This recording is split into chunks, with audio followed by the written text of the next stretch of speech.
गरुड़ पुराण। मरने के बाद क्या होता है। गरुड़ पुराण में जीवन और मृत्यु की घटनाओं के बारे में विस्तार पूर्वक बताया गया है। साथ ही इसमें बताया गया है कि कैसे कर्मों को करने वालों की आत्मा मृत्यु के बाद प्रेत योनि में जाती है। मरने के बाद क्या होता है। गरुड़ पुराण हिंदू धर्म का ऐसा ग्रंथ है जिसमें मृत्यु और मृत्यु के बाद की घटनाओं के बारे में विस्तार पूर्वक बताया गया है। इसमें भगवान विष्णु पक्षीराज गरुड़ को मृत्यु के बारे में जो कुछ भी बताते हैं उसी का वर्णन मिलता है। गरुड़ पुराण ऐसा ग्रंथ है जिसमें जन्म मृत्यु पुनर्जन्म कर्म आत्मा पाप पुण्य नीति नियम धर्म और ज्ञान से संबंधित बातें बताया गया है। साथ ही इसमें मृत्यु पश्चात आत्मा के मनुष्य योनि और प्रेत योनि में जाने के बारे में भी बताया गया है कि आखिर किन कर्मों के बाद आत्मा प्रेत योनि में जाती है। गरुड़ पुराण में उल्लेख मिलता है मृत्यु के बाद आत्मा जब शरीर का त्याग कर देती है तो इसके बाद भी उसमें भूख प्यास क्रोध द्वेष और वासना आदि का भाव रहता है। गरुड़ पुराण में कुल 84 लाख योनियों के बारे में बताया गया है। इसमें पशु योनि पक्षी योनि वृक्ष योनि कीड़े मकोड़े की योनि और मनुष्य योनि आदि होते हैं। मृत्यु के बाद किसी व्यक्ति की आत्मा किस योनि में जाएगी यह केवल उसके कर्मों पर ही निर्भर होता है।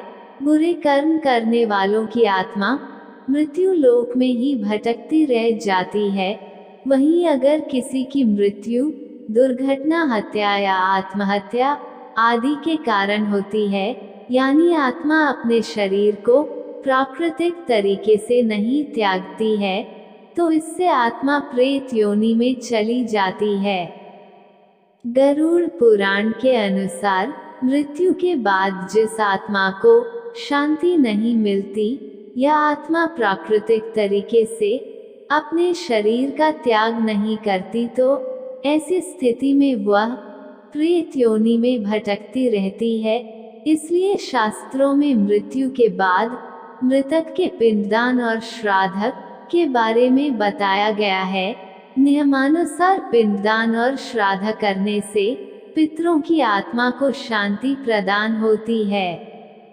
लेकिन कुछ ऐसी भी आत्माएं होती हैं जो अधूरे कर्मों या बुरे कर्मों के कारण शांत नहीं होती और मृत्युलोक में भटकती रहती है। ऐसी प्रेत आत्माएं अन्य लोगों को किसी न किसी रूप में परेशान करती हैं। इसे हम आम बोलचाल में भूत पिशाच या राक्षस आदि का नाम दे देते हैं। जो लोग वास्तव में मोक्ष के मार्ग को पाना चाहते हैं उन्हें अपने मानव जीवन का सदुपयोग करना चाहिए क्योंकि मानव योनि को श्रेष्ठ योनि बताया गया है। आत्मा जब 84 लाख योनियों से गुजरती है तो इसके बाद उसे मानव का शरीर मिलता है।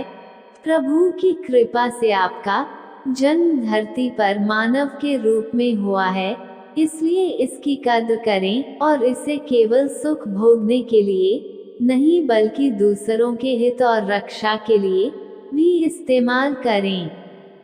लोग पुण्य कर्म तो करते हैं लेकिन इसका फल भी उन्हें तुरंत चाहिए होता है जो कि लालसा से अधिक कुछ भी नहीं।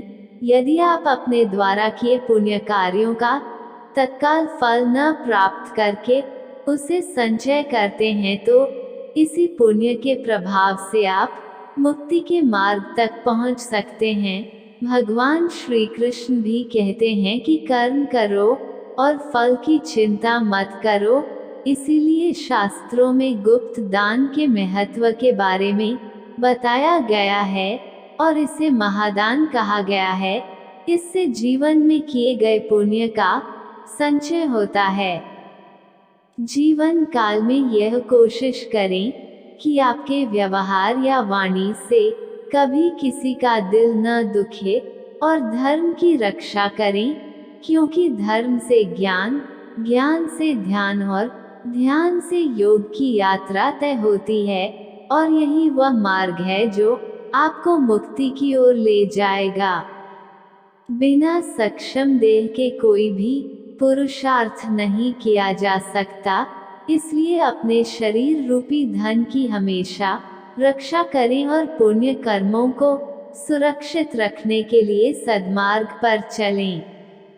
ईश्वर ने आपको एक स्वस्थ और अच्छा शरीर दिया है, अच्छा जीवन दिया है, अच्छे कुल में जन्म दिया है, तो इसके महत्व को समझिए। इन चीजों से परिपूर्ण कर ईश्वर ने आपको मुक्ति के मार्ग पर चलने का मौका दिया है, इसलिए अपने जीवन में अधिक से अधिक दान, पुण्य, सहायता और अच्छे कर्म करने की कोशिश कीजिए। कथा अच्छी लगी हो तो मित्रों, हमारे चैनल को लाइक करें, कमेंट और सब्सक्राइब करें।